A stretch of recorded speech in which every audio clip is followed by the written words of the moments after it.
Hello friends, how are you? Welcome back to 10 minutes investment with फैनिल Dedia. तो दोस्तों कैसे हो आप सब लोग।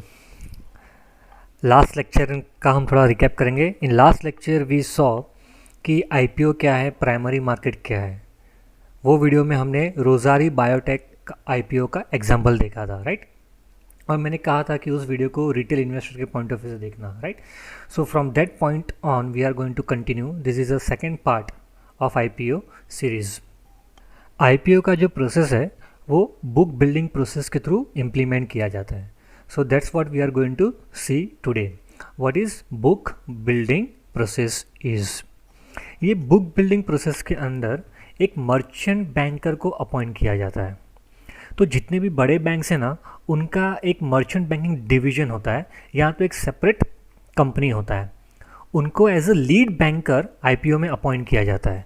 जैसे आईसीआईसीआई बैंक है, उनका मर्चेंट डिवीजन का सेपरेट कंपनी है आईसीआईसीआई सिक्योरिटीज़ करके। तो कभी कभी कुछ बैंक से सेपरेट कंपनीज नहीं होते, बट सेम बैंक्स के अंदर एक मर्चेंट बैंकर का डिवीजन होता है।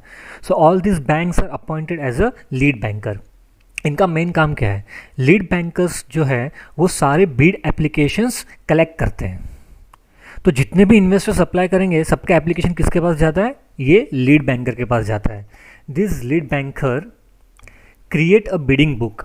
जितने भी एप्लीकेशंस आएंगे वो बिडिंग बुक के अंदर सबका एंट्री पास होगा कि कितने लोगों ने कौन से रेट पे कितने क्वांटिटीज अप्लाई किए हैं। ये बिडिंग बुक हेल्प करता है उनको फाइनल इश्यू प्राइस डिसाइड करने के लिए। इसके लिए प्रोसेस को कहा जाता है book building process. So bidding is done by opening a bidding book. सबका एंट्री उसमें पास करो और फाइनली देखो कि सबसे ज़्यादा रेट पे कौन से रेट पे सबसे ज़्यादा एप्लीकेशंस आए हैं, and that's how they decide final issue price. जो ट्रांजैक्शन का सिस्टम क्या है, वो कैसे होता है वो देख लेते हैं। टू एंटिटीज़, एक तो है इन्वेस्टर्स, एक है लीड बैंकर्स। ये इन्वेस्टर्स लीड बैंकर के पास एप्लीकेशन सबमिट करते हैं। ना हाउ इट इज़ डन। एक ज़माना था, एक टाइम था कि फिज़िकल फॉर्म भर के फिलअप करके हम बैंक्स के पास जमा करते थे एक चेक के साथ। आजकल तो ज़बरदस्त सिस्टम आ गया है। It is called as ASBA. बहुत लोग को पता भी रहेगा एसबा सिस्टम क्या है। फुल फॉर्म क्या कहता है? Application supported by blocked amount. Application supported by blocked amount.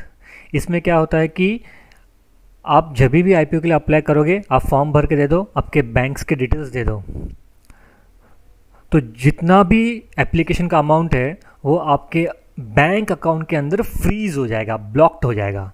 आपके अकाउंट से निकलेगा नहीं वो। It won't debit from your bank account, but it will be blocked. इसका फ़ायदा क्या होता है कि पैसे आपके बैंक्स में रहते हैं, you will continue to get interest. Otherwise पहले क्या होता था, आपने चेक सबमिट किया, चेक डेबिट हो गया, उसके बाद शेयर्स लगे तो ठीक है, नहीं लगे तो रिफंड आता है। तो इतने टाइम का आपका इंटरेस्ट का लॉस होता था। एसबा के अंदर सबसे बड़ा फ़ायदा क्या होता है कि रिफ़ंड के लिए आपको वेट नहीं करना है। शेयर्स लगा तो आपके अकाउंट में से पैसे चले जाएंगे, और नहीं लगे शेयर्स तो जो भी अमाउंट ब्लॉक हुआ है वो अनब्लॉक्ड हो जाएगा, and plus you will never loose interest amount on your blocked amount. ये इसका सबसे बड़ा फ़ायदा है और बहुत ज़बरदस्त सिस्टम है एसबा। तो it's always better to go with online facility. ASBA के अंदर ही आप एप्लीकेशन सबमिट करें। आई थिंक आजकल तो वैसे कंपलसरी है ही, वैसे ही सबमिट करना है। बट एक टाइम था कि जब आई रिमेंबर कि हम सब लोग चेक के थ्रू भी एप्लीकेशन सबमिट करते थे ना। अब ये जब से ये सिस्टम आ गया, काम बहुत सिंपल हो गया है, टाइम पीरियड भी बहुत कम हो गया है, पैसे आपके ब्लॉक नहीं होते हैं, राइट। ये बहुत बड़ा फ़ायदा है इसका ASBA. So we must thank SEBI for taking this initiative in the interest of investors. तो लास्ट लेक्चर में हमने रोज़री बायोटेक का हमने एग्जांपल लिया था। देखते हैं कि रोज़री बायोटेक के अंदर ये लीड बैंकर्स कौन थे। Okay, Rossari biotech IPO lead bankers were two banks were there. One is Axis bank, second is ICICI securities limited. तो जो आईपीओ का बड़ा ऐड आएगा ना न्यूज़पेपर के अंदर, वो भी अगर आप देखोगे ध्यान से तो आपको समझ में आ जाएगा। उसमें भी लिखा रहता है कि who is a lead banker. ये आईपीओ का लीड बैंकर कौन है, कौन सी बैंक संभाल रही है। ओके, अब थोड़ा हम आगे बढ़ते हैं। अब हम सिर्फ रिटेल इन्वेस्टर के पॉइंट ऑफ व्यू से देखेंगे, थोड़ा ज़्यादा इन्फॉर्मेशन देखेंगे। ये जो भी आईपीओज आते हैं तो अलग अलग इन्वेस्टर्स कैटेगरी के हिसाब से अलग अलग कोटा होता है सबका। In all IPO all investors categories are given some kind of a quota. एक फिक्स पोर्शन उन लोग के लिए फिक्स किया जाता है। जैसे कि रोज़ारी बायोटेक का आईपीओ के अंदर डिफरेंट इन्वेस्टर्स पोर्शंस या कोटा कितना था वो हम देखते हैं। अगर पहले का लेक्चर नहीं देखा है तो आप देख लेना, मैं आई बटन में भी आपको उसका लिंक दे देता हूँ कि what are the different investor categories are. देखो QIBs means qualified institutional bidders, उनका कोटा देखो 50% का था। एनआईआई नॉन इंस्टीट्यूशनल इन्वेस्टर्स, उनको कितना दिया है? 15% का कोटा दिया है। And retailers, all retail investors, उनके लिए 35% का कोटा रिजर्व रखा गया था ये आईपीओ के अंदर। अब ये परसेंटेज कितना रखना है वो सबके लिए फिक्स नहीं होता। जैसे एसबीआई कार्ड्स का आईपीओ था उसके अंदर रिटेल पोर्शन बहुत कम था, बाकी सबके लिए ज़्यादा था। तो दिस परसेंटेज माइट चेंज। हाँ, इसमें कोई फिक्स रेशियो नहीं है, it depends on the issuing company. So different investor categories have different percentage of quota reserve for them. ये लेक्चर में मैं आपको एक बोनस टॉपिक देने वाला हूँ कि जब भी आईपीओ आता है कॉमन पब्लिक के लिए उसको ओपन करते हैं, उससे पहले किसी और के लिए ऑलरेडी आईपीओ ओपन हो जाता है। कौन है वो लोग? वो इन्वेस्टर्स कौन है? They are called this anchor investors. So let us see who are they. ये एंकर इन्वेस्टर्स कौन होते हैं, इनकी ज़रूरत क्या होती है? This anchor investors are ultimately institutional investors, जो बड़े इन्वेस्टर्स हैं फाइनेंस इंडस्ट्री के अंदर हैं उनकी हम बात कर रहे हैं।